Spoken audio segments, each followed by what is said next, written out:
Video में हम बात करेंगे न्यू एजुकेशन पॉलिसी 2020 के बारे में। इंडिया में पहली एजुकेशन पॉलिसी 1968 में इंदिरा गांधी की सरकार में आई। इसके बाद 1986 में राजीव गांधी की सरकार में दूसरी एजुकेशन पॉलिसी आई। फिर इसमें 1992 में पीवी नरसिम्हा राव की सरकार में इसमें संशोधन किया गया। अब 34 साल बाद न्यू एजुकेशन पॉलिसी आई है। 29 जुलाई 2020 को प्रधानमंत्री की अध्यक्षता वाली कैबिनेट ने नई शिक्षा नीति को मंजूरी दी। इसरो प्रमुख रह चुके डॉक्टर कस्तूरी रंगन की अध्यक्षता वाली समिति ने तैयार किया इस शिक्षा नीति का मसौदा। नई शिक्षा नीति में ministry of human research development का नाम बदलकर मिनिस्ट्री ऑफ एजुकेशन कर दिया है। इसमें 10+2 के फॉर्मेट को ख़त्म कर दिया गया है। इसकी जगह 5+3+3+4 का फॉर्मेट लागू किया जाएगा।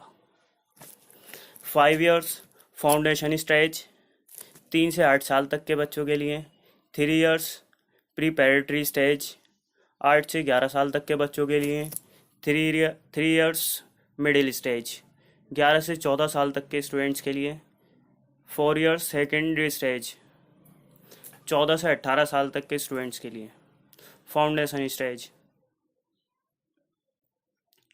पहले 3 साल बच्चे आंगनवाड़ी में प्री स्कूल की शिक्षा लेंगे। बाद के 2 सालों में क्लास 1 और क्लास 2 की पढ़ाई करेंगे। इस तरह 5 साल कंप्लीट होंगे स्टार्टिंग के। उसके बाद प्रीपैरेटरी स्टेज 3 ईयर की होगी। इसके तहत कक्षा 3 से 5 तक की पढ़ाई होगी। 5वीं कक्षा जहां तक संभव हो 8वीं तक शिक्षा का माध्यम मातृभाषा, स्थानीय भाषा या क्षेत्रीय भाषा में पढ़ाई होगी। इस दौरान प्रयोगों के जरिए बच्चों को मैथ, कला आदि सब्जेक्टों की पढ़ाई कराई जाएगी। मिडिल स्टेज इसमें क्लास 6 से 8 तक की पढ़ाई होगी और इन क्लासों में विषय आधारित पाठ्यक्रम पढ़ाया जाएगा। स्थानीय स्तर पर इंटर्नशिप भी कराई जाएगी। व्यावसायिक और कौशल विकास पर जोर देने का मकसद बच्चों को स्कूली शिक्षा के साथ साथ रोजगार हासिल करने लायक बनाना है। सेकेंडरी स्टेज इसमें क्लास 9 से 12 तक, इसमें अब स्ट्रीम को ख़त्म कर दिया गया है। एग्ज़ाम सेमेस्टर वाइज होंगे। 10वीं और 12वीं की बोर्ड परीक्षा ऑब्जेक्टिव और सब्जेक्टिव फॉर्मेट में साल में 2 बार कराई जाएगी। 9वीं कक्षा में से ही बच्चे विदेशी भाषा ले सकते हैं। ग्रेजुएशन उच्च शिक्षा में पहली बार मल्टीपल एंट्री और एग्जिट सिस्टम लागू किया जाएगा।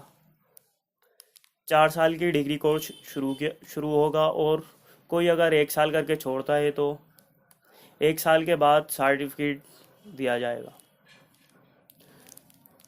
2 साल के बाद छोड़ने वालों को डिप्लोमा दिया जाएगा। 3 साल का डिग्री कोर्स उनके लिए हैं जो हायर एजुकेशन के लिए नहीं जाना चाहते। 4 साल का कोर्स उनके लिए हैं जो रिसर्च के लिए जाना चाहते हैं। पोस्ट ग्रेजुएशन यह अब 1 या 2 साल का होगा। जिन्होंने 3 साल की डिग्री की होगी उनके लिए पोस्ट ग्रेजुएशन 2 साल का होगा। जिन्होंने 4 साल की डिग्री की होगी उनके लिए पोस्ट ग्रेजुएशन 1 साल का होगा। एमफिल को ख़त्म कर दिया गया है। अब पोस्ट ग्रेजुएशन के बाद सीधा पीएचडी कर सकेंगे। उच्च शिक्षा में 2035 तक 50% ग्रेस एनरोलमेंट रेशो पहुंचाने का लक्ष्य रखा गया है। इसके लिए 3.5 करोड़ नई सीटें जोड़ने की बात कही गई है।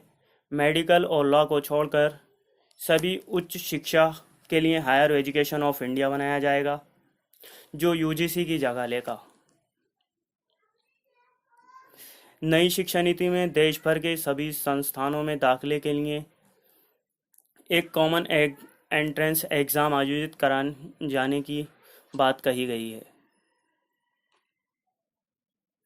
ये एग्ज़ाम नेशनल टेस्टिंग एजेंसी कराएगी। हालांकि ये ऑप्शनल होगा कि सभी छात्रों के लिए इस एग्ज़ाम में बैठना अनिवार्य नहीं है। उच्च शिक्षा में यूजीसी, एआईसीटीई एनसीटीई की जगह अब एक नियामक होगा जो संस्थानों को निर्देश देगा। शिक्षा को अंतर्राष्ट्रीय स्वरूप देने के लिए टॉप ग्लोबल रैंकिंग रखने वाली यूनिवर्सिटी